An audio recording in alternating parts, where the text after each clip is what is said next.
What's up, my movie-loving friends? My name is Gilbert Ybarra, and welcome back to the Attic Review. On today's episode of Tar, I want to talk about why the best vampire movie I still believe is The Lost Boys. Now you know what we are. Now you know what you are.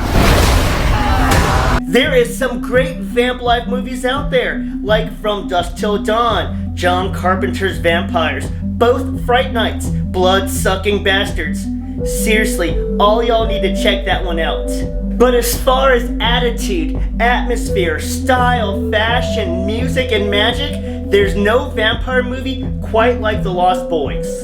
So let's talk about why it's so special after a quick tour of Santa Carla. Lucy is flat broke from the divorce, so herself and her sons, Sam and Michael, move into the Texas Chainsaw Massacre house with their cool-ass grandpa. I should mention that grandpa lives in the murder capital of the world, Santa Carla.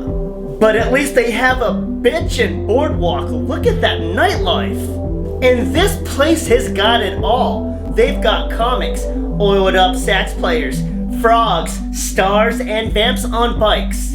What more could Sam and Mike ask for?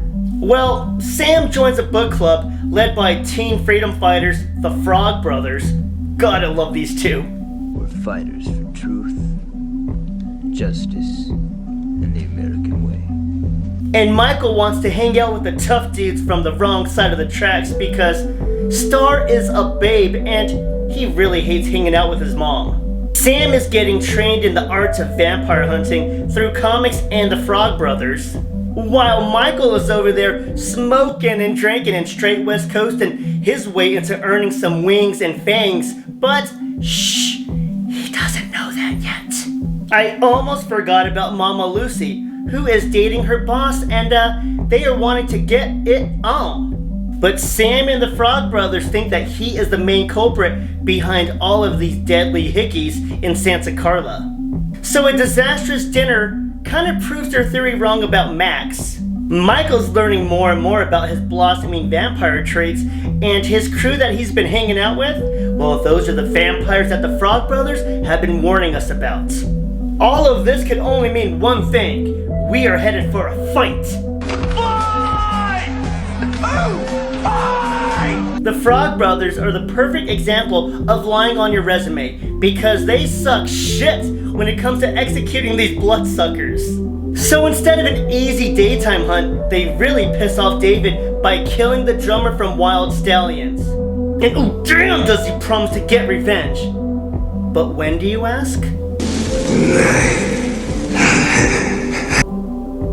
When? That is horrifying. After a bloody melee that ruins Grandpa's house, Mikey, Sam, and the Frog Brothers defeat the vampires, which forces Max to reveal himself.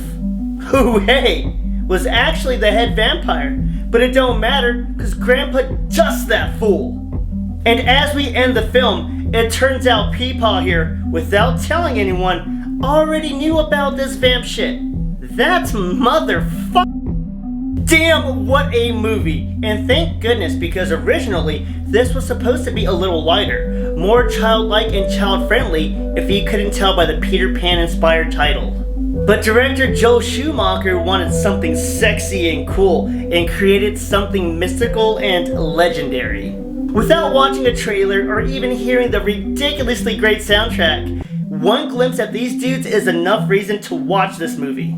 Yes, Michael and Star are absolutely gorgeous specimens of what God can create. But David and his crew of flunkies are some bad mamma jammas to see burning it up on their crotch rockets. Damn it looks so cool and tempting to join them, wearing leather and snatching people up into the air all night.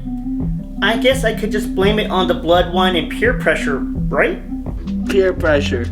I'm far too sensitive. I want to look cool like them, but honestly, I would end up looking like Michael at the bonfire, crying that I couldn't do it.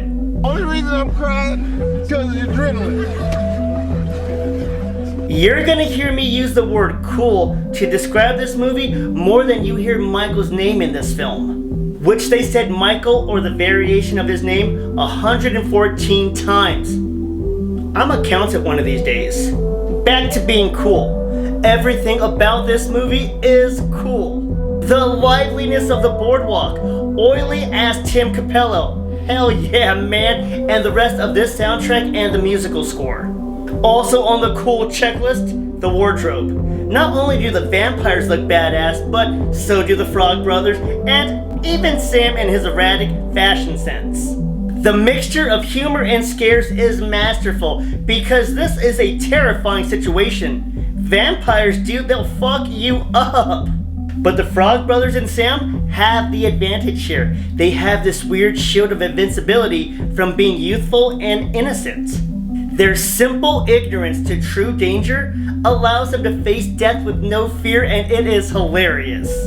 And goddamn Michael, Sam told you to stop following around your boner. You started this whole fiasco by sniffing around Star. For those wanting to spell it off, oh, it's just like Twilight. Near Dark is so much better and grittier. No and no, it's definitely not better. I have a whole video waiting just for that topic, but on the subject of grit, don't let the good looks of the crew fool you. Those vampires are killers in this one. The opening, we see them only lightly pissed off at the security guard for being a dickhead and kicking them off the boardwalk. But they got down and dirty when they found those surfer Nazis and opened up their skulls like they were a pack of Four Locos. And then they started acting and looking like what happens once you shotgun an actual Four Loko. That's some gnarly shit. You cannot tell me you weren't clenching those cakes of yours when David was chasing them after they staked Marco. And that little threat of his? I heard that and I was like the hyenas when they heard the name Mufasa. The prep montage is an 80s necessity. And also, great idea with those water guns filled with holy water. Why don't we do that more often? Then there was that terrible idea, however, of leaving poor Nanook tied up outside as it got dark, and we've got some pissed off vampires on the way. How the hell did they come in without being invited? They busted anyways, and seriously, my friends, what vampire movie has a better ending? Sam, the frogs, and Nanook all wipe out the groupie-looking henchmen, while Michael and David put up their vampire dukes. Ooh, best fight! What an ending, with Max outing himself, and then Grandpa showing these young punks how to handle business, and then sharing his knowledge of the situation. One thing about living in Santa Carla I never could stomach. All the damn vampires. Yeah, that old fart, he knew the whole time, and I loved and hate him for it. Again, what an ending and what a movie. 80s nostalgia, beautiful cast, gorgeous landscapes, oily, sexy sax man. Yeah, The Lost Boys is the greatest vampire movie ever. And that's it for today's episode of Tar, and why The Lost Boys is forever my favorite of the vampire genre. I hope you love this one as much as I do, and thank you for listening to all of my rants and raves. It has been an absolute pleasure. Please like, comment, share your thoughts, subscribe, follow, and tell some friends about the channel. My name is Gilbert Ybarra, and thank you so much for watching the Attic Review. Smile, Tiger.